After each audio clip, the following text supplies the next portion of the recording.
Hello' Guwahati আজি বতৰটো ৰাতিপুৱাটো বহুত ধুনীয়া হৈ আছিলে ৰ'দ ওলাইছিলে ইয়াত মানে ধুনীয়া এটা বতৰ বুলি ক'ব পৰা গৈছিলে আজি কিন্তু ছাডেনলি 3:30 পৰা যোনটো বৰষুণৰ প্ৰকোপ পৰিলে আপোনাৰ এতিয়া 6টা বজাক লৈ 6:30 অলমষ্ট ধাৰাসাৰ বৰষুণ পৰি আছে। এইটো ভিউ 4 ঘণ্টা বৰষুণ দিয়াৰ পিছৰ ভিউ। এতিয়া বৰষুণটো অলপমান ৰখিছে কিন্তু ষ্টিল ৱেডাৰ বহুত বেয়া হৈ আছে, চবফালে কলাই হৈ আছে।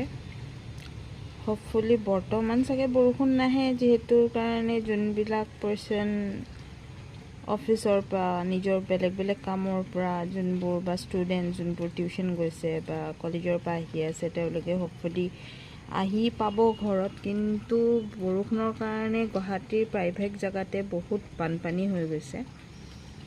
এইটোতো মই মোৰ নিজৰ ঘৰৰ পৰা উইণ্ড' শ্বট লৈ আছোঁ। ৱেডাৰটো বহুত বেয়া হৈ আছে।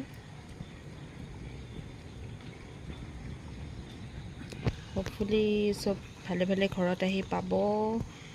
গতিকে মোৰ বাও আহি আছে বুলি কৈছে, কিন্তু নাজানো কিমান সোনকালে আহি পাব ঘৰত। অলৰেডি গণেশগুৰি ছাৰ্ভে হাতীগাঁও লাইনত বহুত বানপানী হৈ গৈছে।